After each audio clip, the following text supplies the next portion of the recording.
Sim, acho que podemos dar início. Boa tarde a todos. Tem gente entrando ainda, mas acho que já pode iniciar. Meu nome é Swain, eu sou diretor de produto e inovação da OneWord Sync. Gostaria de agradecer primeiramente a todos pela presença. Ficamos muito animados aí pelo grande número de inscritos e interessados no tema que a gente vai tratar aqui hoje. Recentemente, há mais ou menos 2 semanas, nós fizemos realizamos um webinar em conjunto também com a Systax, para tratar do tema de classificação fiscal e, e contou também com um grande número de inscritos. Hoje estamos realizando esse segundo webinar para falar sobre os impactos da reforma tributária para o varejo, né? Um tema igualmente relevante, bastante atual, né, e que tem aí como objetivo reorganizar, dar mais transparência e simplificar o sistema de tributação brasileiro. Para isso, nós convidamos a Systax, nosso parceiro de longa data, um dos maiores especialistas do país na área. Hoje vamos falar de questões como a unificação dos impostos, revisão de alíquotas, criação e extensão de tributos e além de outros impactos da reforma que poderão implicar em custos operacionais e até no preço final dos produtos. Dando um breve contexto aqui, tem alguns participantes, vários participantes que não são nossos clientes ainda, né? A Systax é a empresa que realiza a classificação fiscal dos produtos cadastrados na plataforma Simplus, que é a plataforma pela qual a OneWord Sync é mais conhecida. Além disso, a Systax monitora diariamente todas as mudanças na legislação tributária brasileira e faz recomendações de alteração da classificação fiscal sempre que necessário, através da plataforma Simplus. Tá? Eu não estou vendo, só para confirmar se o pessoal está projetando a apresentação, para mim não está aparecendo. E agora sim. Agora sim. Então, eu sou cofundador da Simplus, a empresa nacional de geração, gestão e distribuição de conteúdo de produtos, que foi adquirida em 2020 pela OneWord Sync, que é o maior player global hoje em conteúdo de produtos para varejo. E está comigo hoje, como convidada especial, a Karen. A Karen é advogada tributarista, especialista, com mais de 17 anos de experiência em impostos indiretos, e é responsável por projetos de consultoria e implementação de ferramentas tributárias na Systax. Ela é palestrante e instrutora de cursos na área fiscal e tributária e acumula experiências em empresas nacionais e multinacionais. Bem-vinda, Karen. Obrigada, Sven. Boa tarde a todos.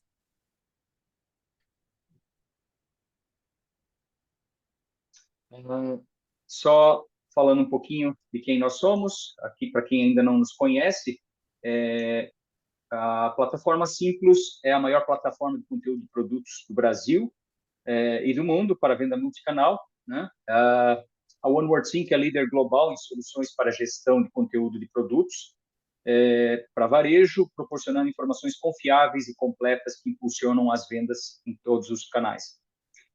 Como parte, nós entendemos a classificação fiscal e os dados fiscais em geral como uma parte relevante do cadastro de produtos. E é por isso que a gente já estabeleceu essa parceria de longa data com a Systax para justamente validar a classificação fiscal dos produtos cadastrados na plataforma Simplus, com base nos dados e imagens que nós geramos e armazenamos na plataforma Simplus e mantemos atualizados.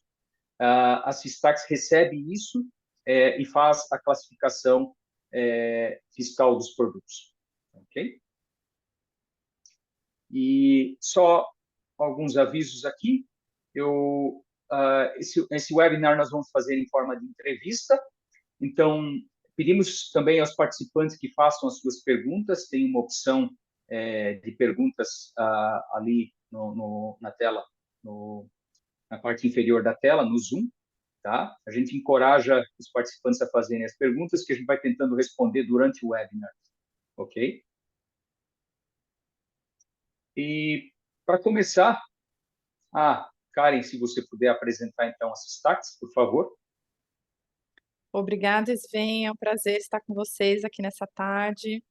Falando um pouquinho, então, sobre a Systax. A Systax é uma empresa de tecnologia na área fiscal e tributária, existente há mais de 12 anos aí no mercado. E qual é o objetivo da Systax? Desde a sua fundação, seria o mapeamento da tributação incidente em toda a cadeia de comercialização, tanto do segmento industrial, atacadista, varejista. Então, a gente consegue mapear todas as alterações relacionadas ao cálculo dos tributos, ICMS, IPI, PIS, COFINS, substituição tributária, ICMS das 27 unidades da federação. Então, todas essas particularidades, a gente tem um banco de regras tributárias somadas hoje, elas computam mais de 26 milhões de regras tributárias que a gente fornece por meio de API para que os ERPs sejam atualizados e, respectivamente, os clientes consigam aí cumprir com as suas obrigações acessórias, né, a geração da sua nota fiscal com a tributação correta, né? Então, temos mais de 800 mil horas de consultoria para análise dessas legislações, para poder transformar tudo isso numa linguagem sistêmica. Temos mais de 3 bilhões de regras combinadas entre si, então é algo assim absurdo, levando em consideração todo o cenário caótico que a gente tem atualmente no sistema tributário brasileiro, né? E temos também mais de 3 milhões de códigos EANs mapeados dentro da nossa base, o que traz maior assertividade. Configuramos também a tributação para pautas fiscais dos mais diversos segmentos ali, bebidas, medicamentos. Então, nós conseguimos atender com a nossa tecnologia os mais variados setores, mas especificamente o setor varejista é um dos setores em que a Systax atua fortemente e tem conseguido atender os seus clientes ali com grande satisfação e também com os nossos parceiros, né? No caso, a OneWorldSync também é parceiro de longa data, então a gente dá todo esse suporte tecnológico e legislativo em relação à tributação.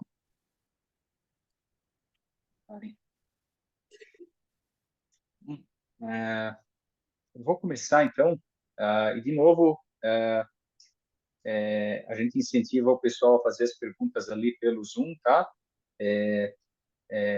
A gente quer que seja aqui um bate-papo, esse webinar seja um bate-papo, que possa tirar as dúvidas de todo mundo, tá? Mas eu vou iniciar, então, perguntando, Karen, se você, ou pedindo, se você puder fazer um apanhado geral da reforma tributária para contextualizar o assunto. Muito bem, muito bem. Então, tentando fazer um breve resumo aí do que seria a tão discutida reforma tributária, que já vem há mais de 30 anos sendo debatida no cenário brasileiro. A gente vive, né, quem atua na área fiscal, tributária, contábil aqui no Brasil sabe que os profissionais, as empresas enfrentam diversas obrigações, diversas complexidades dentro do nosso sistema tributário. Existem vários tributos, né, mas aqui especificamente focando sobre o consumo. Então, basicamente, a gente está falando do ICMS, do IPI, do ISS, do PIS e da COFINS, né, que incidem sobre produtos e serviços. Então, essa primeira parte da reforma que vem sendo debatida, ela se estabelece sobre o consumo, sobre esses 5 tributos, tá? Que são os que trazem maior complexidade para a empresa e os que, somados, representam uma carga tributária muito elevada aí dentro do nosso cenário brasileiro. Tá? Então, essa proposta de reforma tributária, que é a PEC 45 de 2019, então ela vem sendo formulada há muitos anos.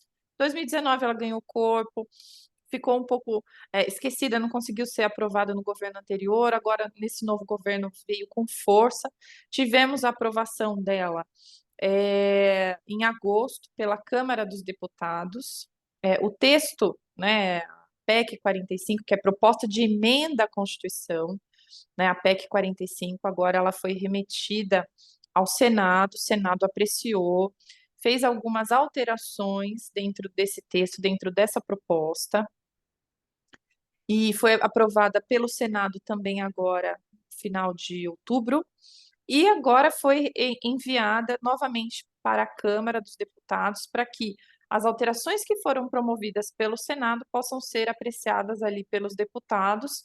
Se aprovado o texto, isso vai para a sanção presidencial, e aí, a partir basicamente do ano que vem, a gente verifica uma nova sistemática sendo implementada aqui no Brasil, tá?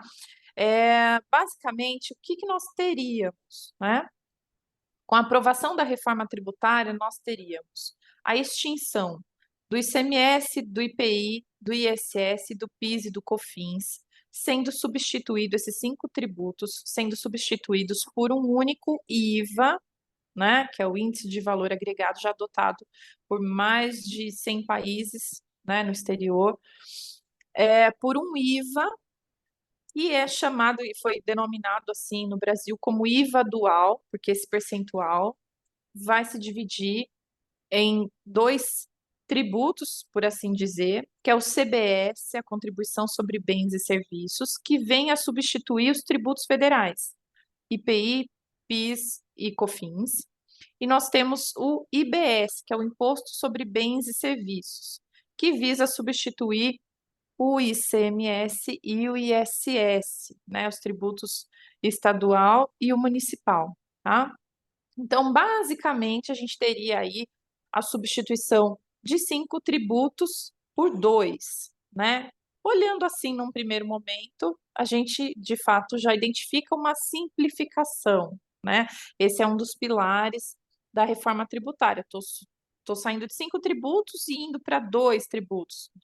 Claramente, aí a gente tem uma substituição, mas a gente vai ver, né, de acordo com o texto que foi aprovado ali pelo Senado, e a gente tem outros elementos, outros tributos que foram incorporados também a essa reforma, e trazem algumas coisas novas, algumas particularidades, e que a gente ainda não consegue, de fato, estimar precisamente se vai ocorrer uma simplificação, tá? E aí eu estou falando, por exemplo, da CID Zona Franca de Manaus, que é uma contribuição sobre intervenção do domínio econômico, que visa substituir basicamente o IPI e vai incidir sobre produtos que são produzidos na Zona Franca de Manaus, mas que também são produzidos fora da Zona Franca de Manaus. Então, aqueles produtos que são produzidos fora da Zona Franca de Manaus, eles vão estar incidentes aí sobre essa CID, tá? Por que isso? Porque visa manter os mesmos benefícios que a gente já tem atualmente para a Zona Franca de Manaus. Então, com a criação dessa CID, eu mantenho ali a área de incentivo de benefícios da Zona Franca de Manaus.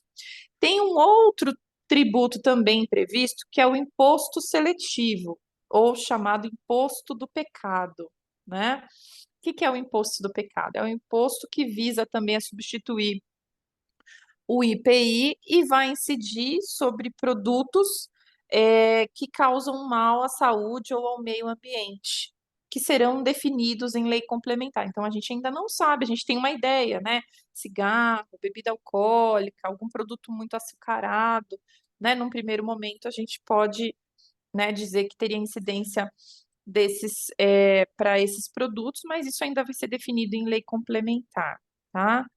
E temos também a possibilidade de cobrança de uma contribuição estadual sobre a produção de produtos primários e semi-elaborados, que visa substituir os fundos estaduais, fundos de infraestrutura, né? A exemplo daqueles fundos que são cobrados ali no estado do Mato Grosso, Goiás, então são alguns fundos específicos. Essas contribuições viriam para substituir esses eventuais fundos. Então, No final das contas, quando a gente olha, a gente está substituindo 5 por 5, né? Era para simplificar, mas a gente tem esses outros tributos aí, além do CBS e do IBS, que precisam ser melhor detalhados, melhor explorados. Então, a princípio traria uma simplificação, mas a gente não sabe exatamente como serão as delimitações desses outros tributos, tá? Então, é, existem também, dentro do projeto de emenda à Constituição, algumas situações que vão ter um tratamento mais beneficiado, digamos assim, né? E aí eu posso citar como exemplo o caso da Cesta Básica Nacional de Alimentos, tá? Que são produtos que vão ter alíquota zero da CBS e da IBS, né? Então, está em estudo ali qual seria a relação desses produtos, que são unânimes aí entre a União, entre os estados. A gente tem também algumas situações em que a gente vai ter regimes diferenciados, e aí não significam regimes beneficiados, tá? E aí eu quero citar o exemplo também no caso do setor de combustíveis, a gente tem todo um tratamento tributário específico para o setor de combustíveis, talvez esse segmento não seja, num primeiro momento, afetado pela reforma, as regras que a gente tem pode ser que permaneçam, né?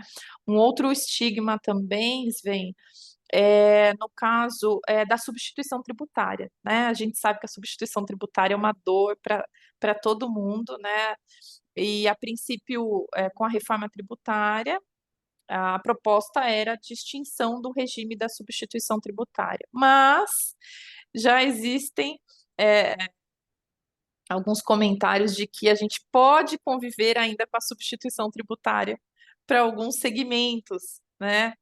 A exemplo do que acontece aí para o setor de combustíveis, que é uma situação de monofasia, ou pode ser que a gente tenha algo voltado para o setor farmacêutico, de medicamentos. Então, alguns segmentos já têm mostrado interesse ali pelas entidades que estão estudando ali a proposta de reforma, pela manutenção do regime da substituição tributária, né? Então, é claro que são cenas dos próximos capítulos que a gente vai ter que aguardar, né? A expectativa é de que ocorra a aprovação da reforma ainda esse ano. Ela está sendo analisada pela Câmara em caráter de urgência para que ainda seja aprovada esse ano e ela possa entrar a partir do ano que vem. A gente vai ter um período de transição, né? E aí eu costumo falar de 10 anos, arredondando, né?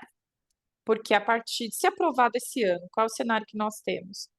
Nós temos, a partir do ano que vem, todo uma discussão, né, para a implementação das leis complementares, que vão, de certa forma, operacionalizar como vai ser essa nova sistemática, né, de tributação no país. Então, as leis complementares, elas serão desenhadas, elas serão editadas ali entre 2024 e 2025, para que em 2026 a gente comece, de fato, com a adoção ali da reforma, inicialmente com a CBS em 2027, já com recolhimento gradativo. Em 2029, a gente começa com o recolhimento do IBS, né?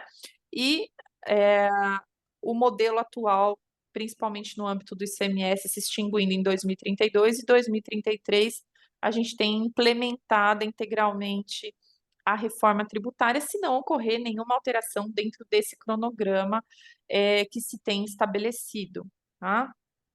O grande ponto é que as empresas, nesse momento, elas vão precisar, primeiro, estar por dentro de tudo que está acontecendo, né? Os seus profissionais, eles precisam estar especializados, entendendo todas as discussões. Existe um ponto muito importante que, de fato, afeta o varejo, que é a questão da extinção dos benefícios fiscais, vem.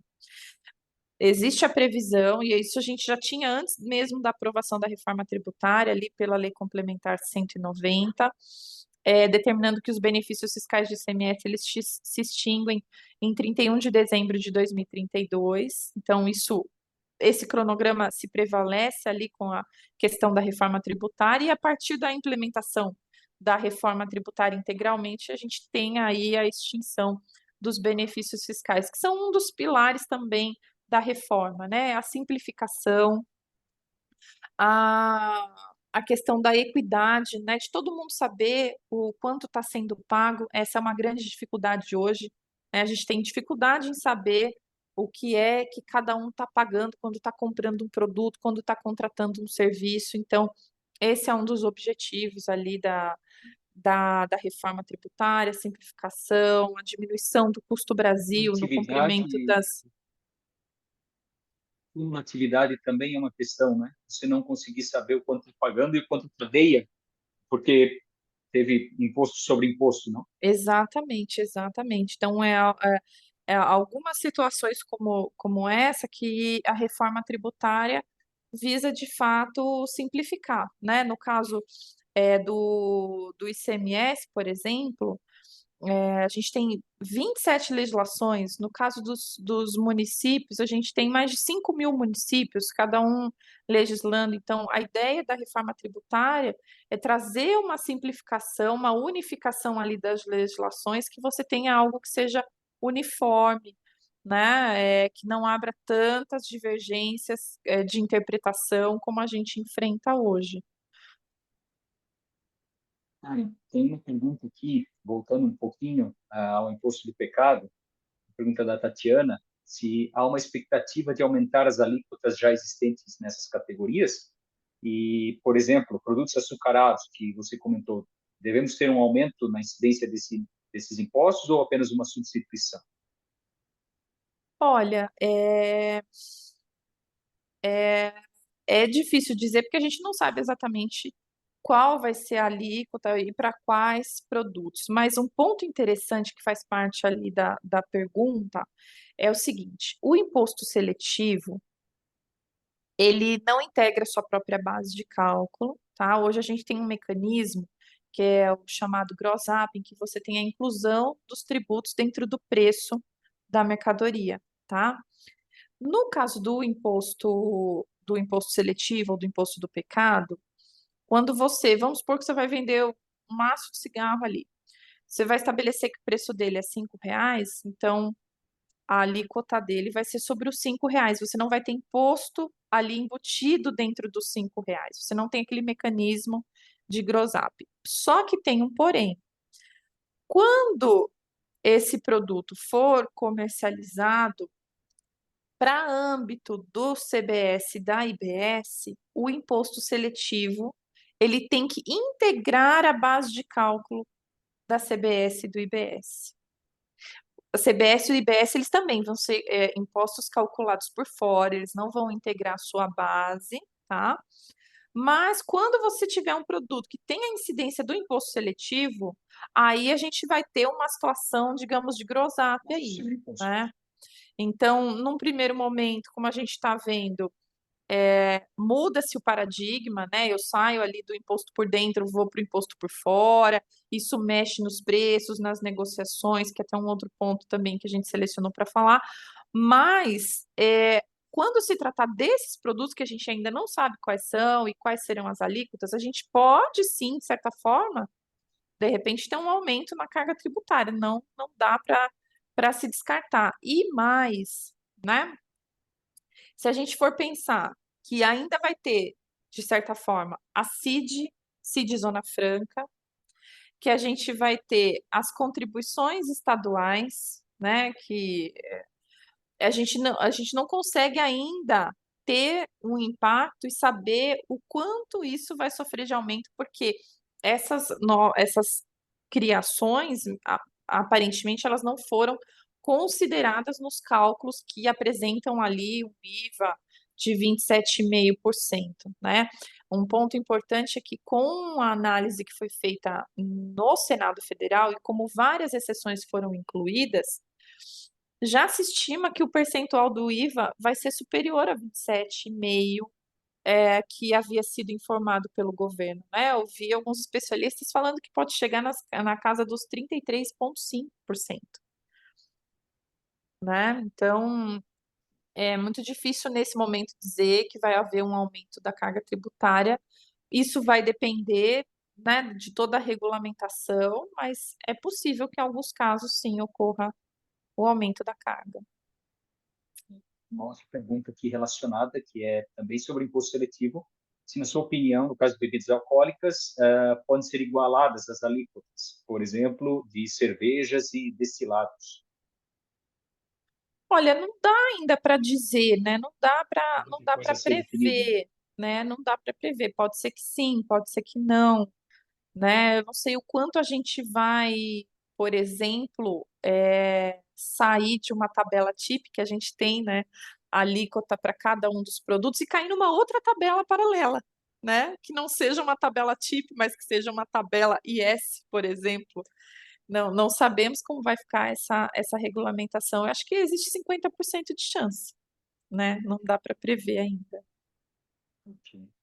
É, como é que fica, Karim, o aspecto comercial e negociações com clientes e fornecedores após a aprovação da reforma tributária? Você acha que haverá modificações e ajustes nos preços a partir da nova carga tributária?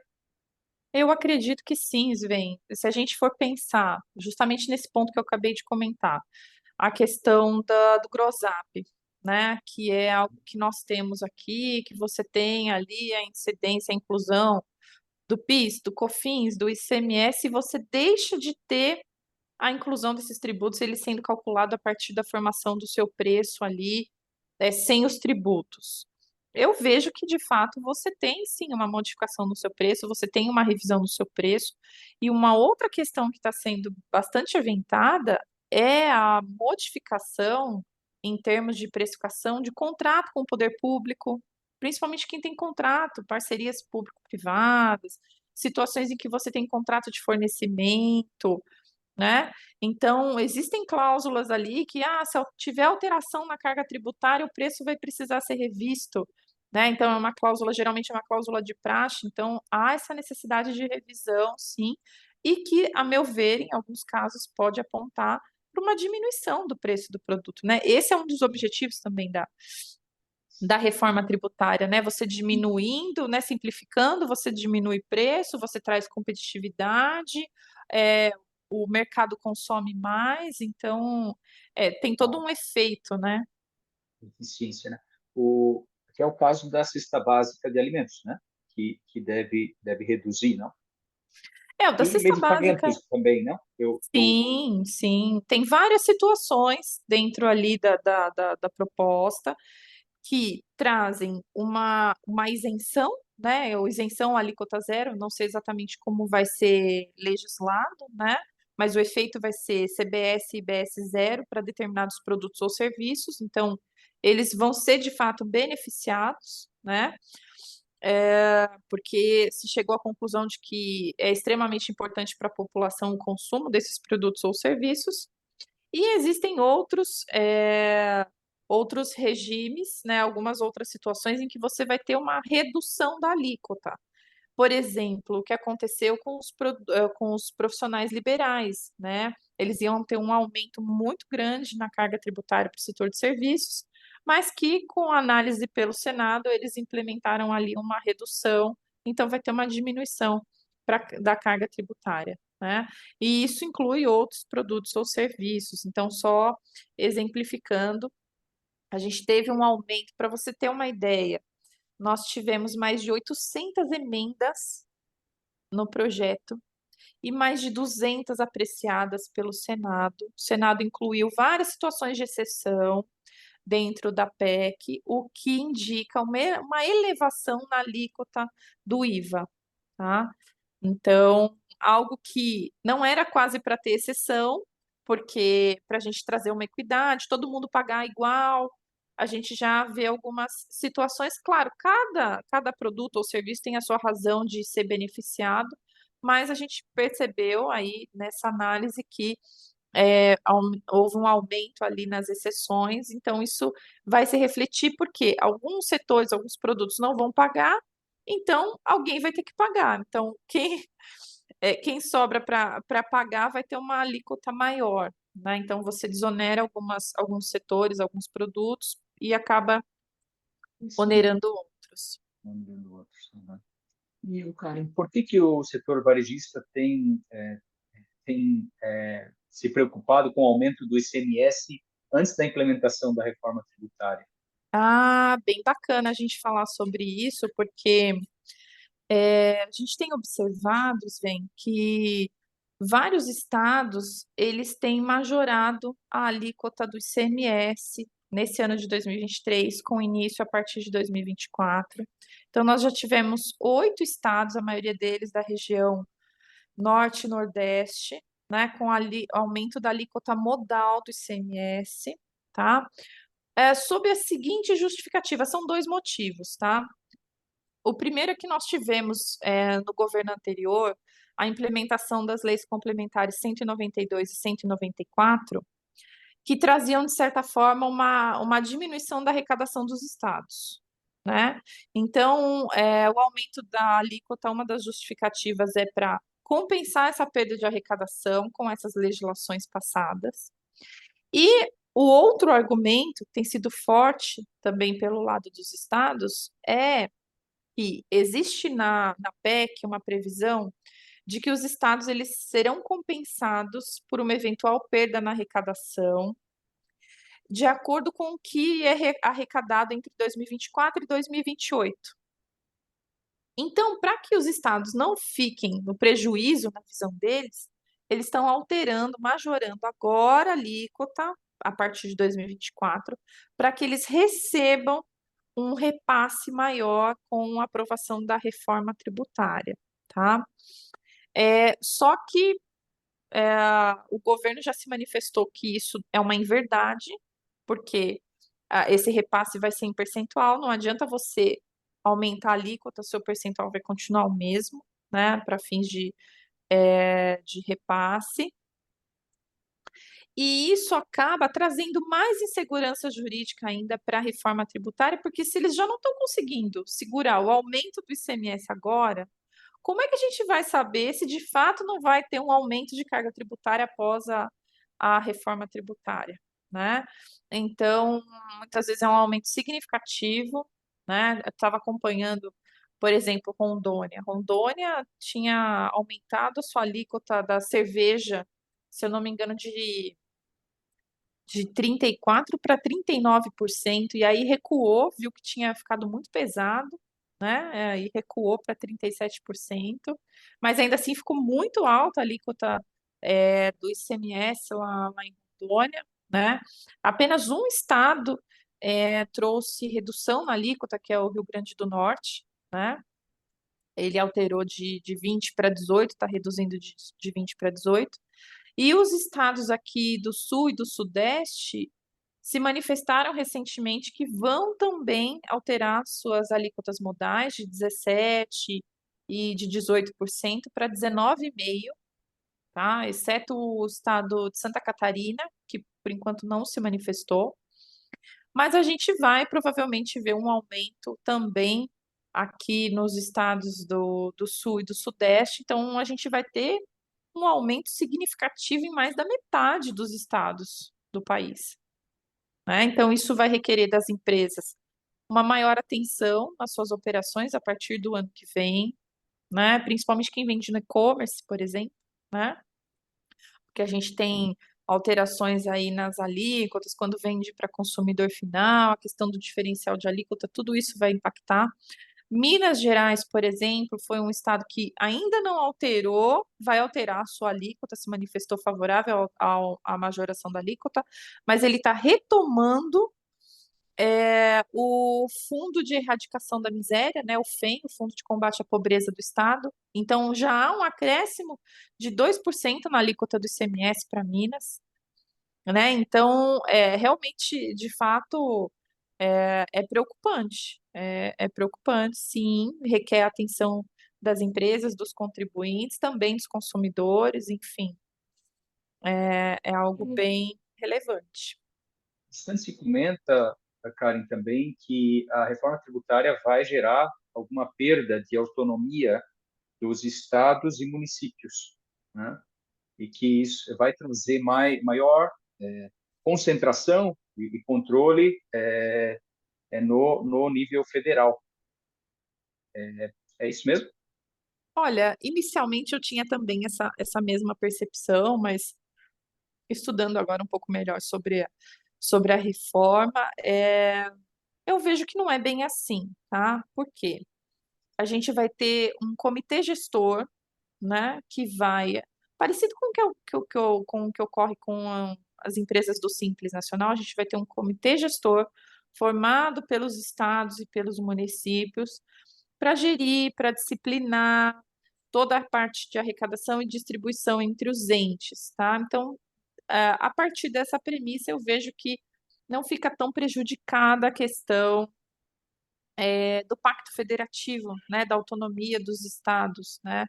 E também a gente vai ter a definição, né, de alíquotas, cada estado definindo qual é a sua alíquota aplicável, a mesma coisa ali os municípios, então a gente diminui a complexidade, mas a gente vai ter que ter esse controle e esse acompanhamento. Acredita-se que vai sair uma disciplina ali no âmbito do Senado Federal, definindo alíquotas mínimas e máximas para o estabelecimento desse percentual para os estados e para os municípios. A exemplo do que já acontece com o ISS, né, que a gente tem uma alíquota mínima de 2% e máxima de 5%. Imagina-se que o mesmo vai acontecer aqui para a definição das alíquotas do IBS, tá? Então, foi um argumento muito forte inicialmente, mas eu acho que pouco a pouco ele vai perdendo força. Ok. Também comenta-se que os medicamentos terão uma redução bastante grande de impostos. Você pode comentar sobre isso? Sim, sim. Existe previsão para alguns medicamentos de fato serem isentos, a exemplo do que acontece ali com a Cesta Básica Nacional de Alimentos, e alguns outros medicamentos ou equipamentos médicos terem uma redução de alíquota, tá? A relação desses produtos ainda vai ser definida também. Então, muita coisa precisa ser disciplinada a partir da aprovação da reforma, né? Então, o ano de 2024 e 2025, se aprovado ainda esse ano, vai ser um ano de muito trabalho, de muita discussão, tanto com as entidades, com o poder legislativo, para que isso seja disciplinado da melhor forma possível. Então, serão anos de trabalho intenso. Enfim. O que é, uma outra pergunta aqui, o que é o cashback do povo? Bacana. Cashback do povo é parecido, eu imagino, tá? Que é parecido com o programa que a gente tem hoje da Nota Fiscal Paulista, né? E que a gente tem aí de vários estados. É uma forma de você, contribuinte, ter uma parcela do imposto que foi pago retornando para você. E aí a previsão é de que esse cashback do povo ele seja destinado para pessoas de baixa renda e que esse retorno seja em forma de abatimento e na conta de energia elétrica ou na compra de gás, de gás combustível, de botijão de gás, né? Então, esse retorno vai ficar vinculado aí para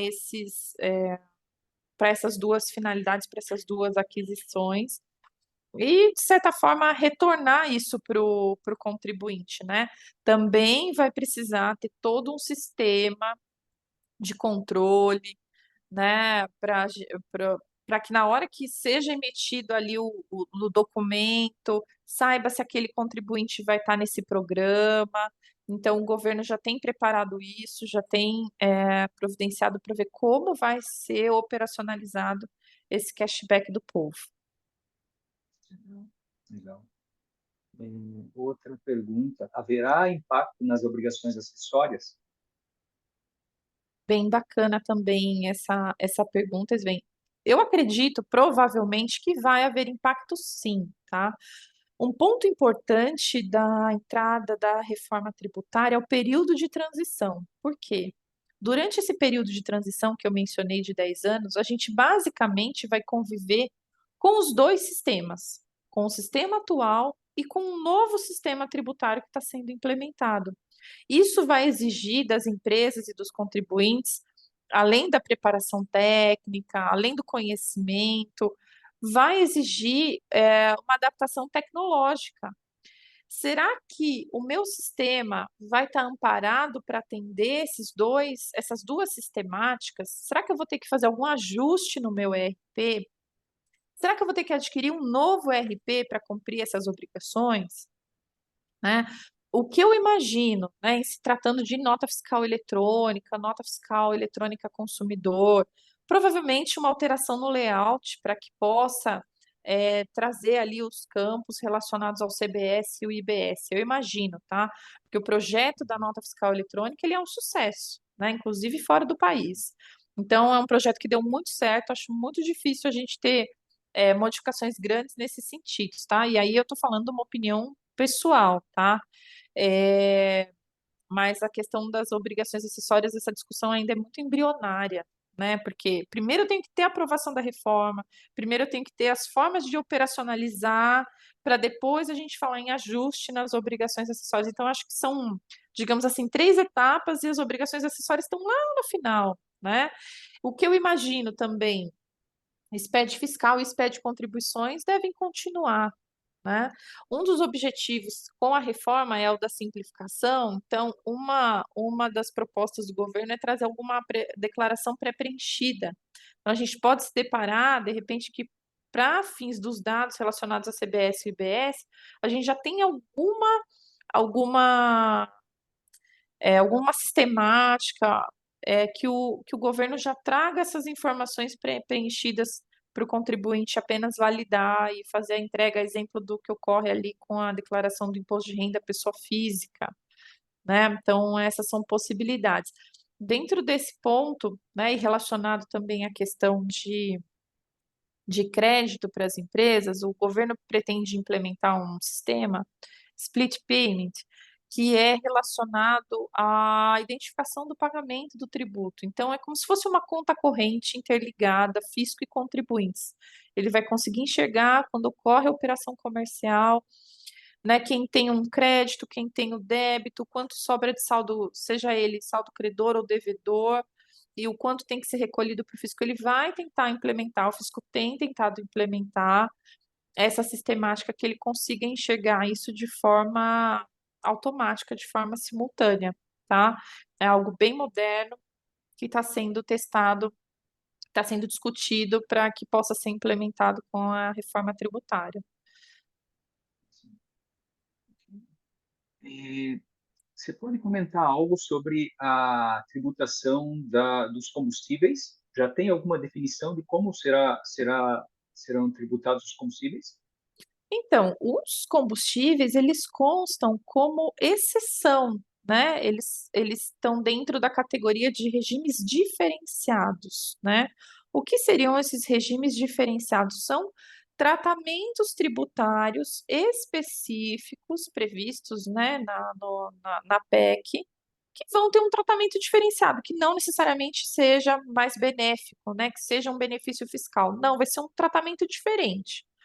A princípio, os combustíveis eles vão permanecer, né, na sistemática em que eles se encontrem, até que se encontre um modelo mais adequado ali para cobertar CBS, IBS, enfim, né? Mas eles constam hoje como se fosse uma exceção. Olha, então a princípio a gente não tem, né, alteração significativa ali para o setor de combustíveis. Uhum, tá. Tem uma outra pergunta aqui. A contribuição estadual sobre produtos primários e semi-elaborados pode aumentar a carga tributária para o varejo?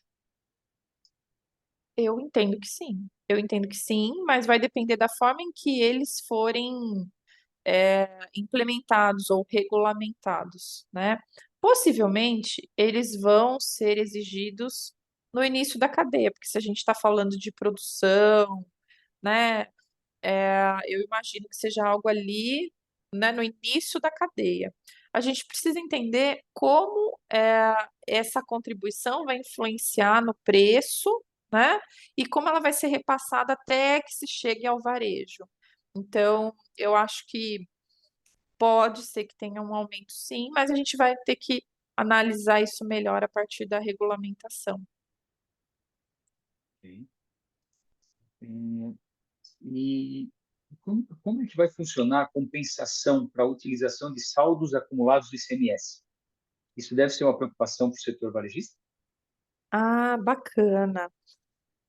Nesse caso, o que que acontece? A PEC, né, a proposta de emenda à Constituição, ela prevê que os créditos acumulados de ICMS, os saldos acumulados de ICMS, eles têm garantia, eles serão mantidos e eles poderão ser utilizados ao longo de 240 meses, que se reflete em basicamente 20 anos, e que ele será atualizado pelo IPCA. Então, o índice de atualização é o IPCA, tá? Mas também, como tudo nessa reforma depende de regulamentação, essa questão da utilização dos saldos também tem que ser disciplinada por uma lei complementar que vai regular quais são as condições. Esse crédito vai ter que ser homologado pelo Estado, então aí vão ser criadas novas regras adicionais para que esse saldo possa ser avaliado, validado, né, convalidado pelo Estado e que finalmente possa ser utilizado pelo contribuinte. Então, essa tem sido sim uma preocupação do varejo, porque hoje a gente já sabe como é a utilização desses saldos, o que a gente consegue e o que a gente não consegue fazer. Mas e com essa previsão aí de compensação em 20 anos? Será que eu vou levar 20 anos para utilizar esse saldo? Né? Será que compensa eu esperar tudo isso? Né? Então, e aí é um dos pontos que eu costumo falar aqui nos eventos que a gente tem feito sobre reforma tributária é que várias empresas precisam olhar nesse momento de forma estratégica para a reforma tributária. Então, né, fazendo um apanhado geral, olhar a questão da extinção dos benefícios fiscais. Tem muita empresa que é aberta em determinado estado só para garantir um benefício, que vai terminar em 2032. Então, eu preciso saber, vale a pena ainda ter aquela filial, por exemplo, em Santa Catarina, que tem o TTD? Será que compensa eu manter essa filial? Eu vou ter que reestruturar meu negócio?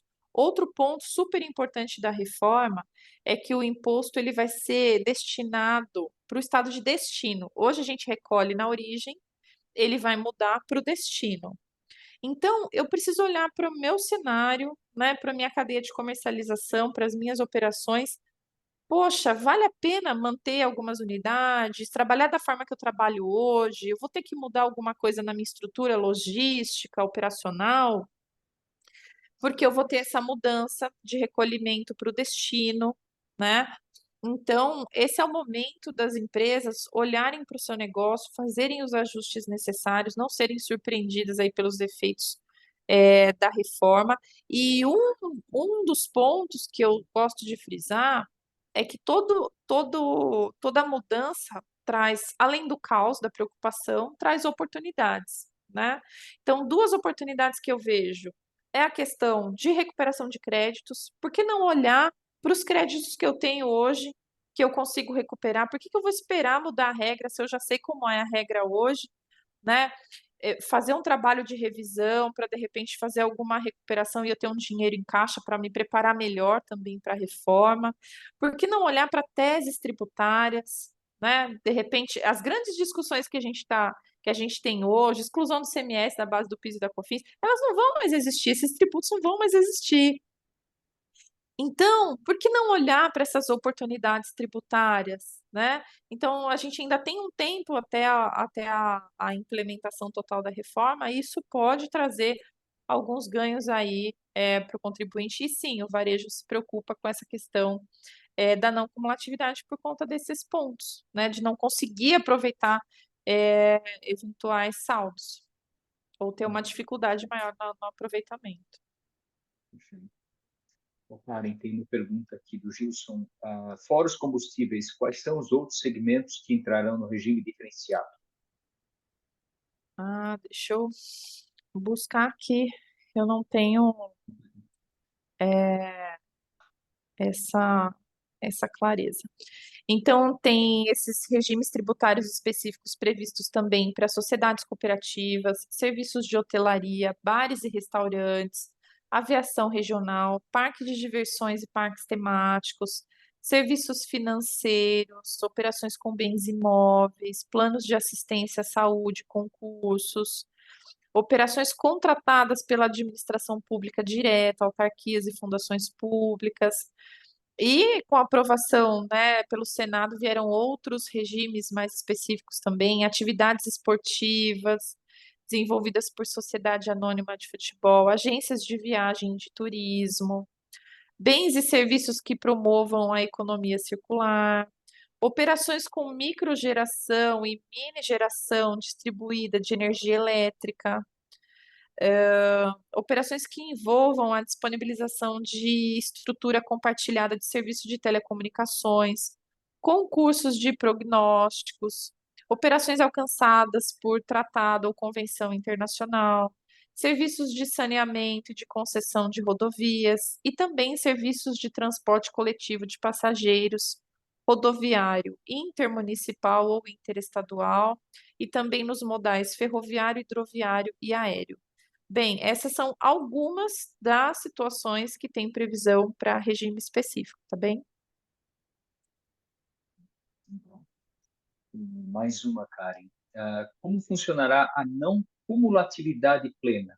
Quais os reflexos nos regimes tributários? Bacana, Sven. Basicamente, como a gente agora vai ter mais transparência naquilo que vai ser pago, a proposta de emenda à Constituição, ela prevê que o crédito seja pleno, né? A não cumulatividade seja plena, ou seja, aquilo que eu paguei, eu vou ter o percentual ali do IVA como crédito, né, na aquisição ali do produto. Consequentemente, na minha venda, eu vou ter a aplicação do IVA. Então, eu vou conseguir saber exatamente de quanto que foi o meu crédito, de quanto vai ser o meu débito, isso em toda a cadeia de comercialização, de modo que, de fato, quem vai pagar o tributo é o consumidor final quando da compra, tá? Um outro ponto importante nessa questão da cumulatividade plena é que você acaba com aquele efeito em cascata ou sem saber, né, dentro ali da cadeia de comercialização, outras situações. Então, isso traz mais transparência ali nessa questão da não cumulatividade plena. Quais os reflexos para os regimes tributários? O primeiro reflexo é que o regime de Simples Nacional ele fica mantido, tá? Existe uma previsão de que a empresa do Simples Nacional, caso ela não queira permanecer no Simples e queira migrar para poder transmitir crédito dentro dessa sistemática ali da nova reforma tributária, ela pode fazer uma opção diferenciada ali, tá?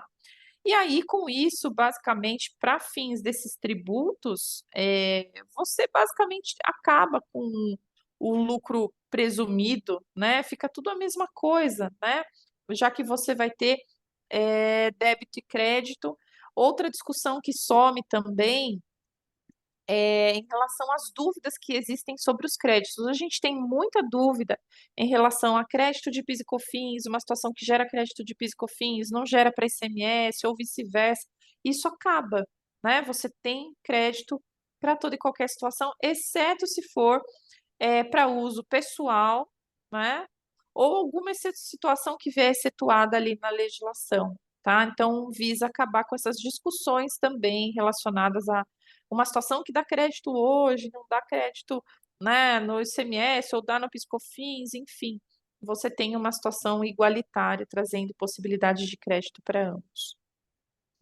Tá. Transparência e simplifica nesse sentido. Exato, exatamente. Não, Karen, a gente já está caminhando para o final aqui do nosso webinar. Tem algumas perguntas ainda que a gente eventualmente vai usar para uma outra sessão, um outro webinar, tá? Queria pedir e perguntar para você se você quer deixar algum comentário final, alguma recomendação para os participantes aqui, por favor.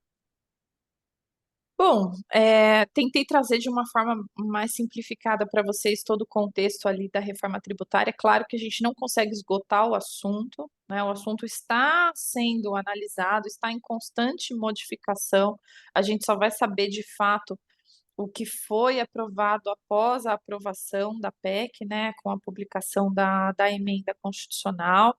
É uma proposta que primeiro altera os pilares da Constituição, que é onde está o nosso sistema tributário, e a partir disso, a gente, como eu mencionei, vai ter muito trabalho, né, nos anos de 24 e 25. Eu acho que é acompanhar todo esse cenário de votação, de tramitação, até mesmo após a aprovação, juntamente com seus órgãos de classe, entidades, associações, dependendo do seu segmento, especificamente aqui para o setor de varejo, né?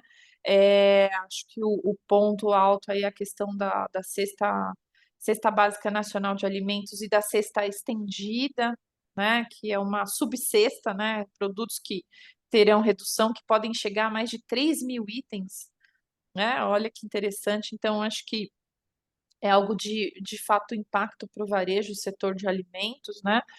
Então, eu acho que atenção, acompanhamento e preparação, né? Alguns acham o tempo de transição um tempo curto, outros acham um tempo longo, independente do que cada um acha, a gente vai ter que trabalhar com o que a gente tem, né? Então, as empresas precisam se adaptar, os profissionais precisam estar especializados nesse assunto, as ferramentas precisam ser adaptadas, e nesse sentido a Systax tem acompanhado toda essa movimentação, tem trabalhado para fazer os ajustes necessários para que as nossas soluções continuem atendendo o modelo atual e atendam também o novo modelo sem qualquer custo adicional aí para os seus clientes e parceiros. Então, a Systax tem se mostrado aí uma empresa preocupada sobre essa questão, mas visionária, né? Verificando todos os possíveis impactos e fazendo os ajustes necessários para dar todo esse suporte para os nossos clientes e parceiros. É isso. Agradeço pelo convite, pelo tempo de Nós que vocês, pela agradecemos. oportunidade. Nós aqui agradecemos a parceria, a colaboração, todas as informações aí muito relevantes. É um tema bastante atual, extenso, né? E como você deixou claro, tem muita coisa ainda para se definir, né? Vai levar algum tempo até que algumas coisas se definam. Queria agradecer novamente aqui a tua participação, agradecer a Systax também pela parceria e pelo apoio na organização desse webinar. Acho que a gente deve organizar outros daqui para frente, né, dado o interesse aí que trouxe tantas pessoas a participarem.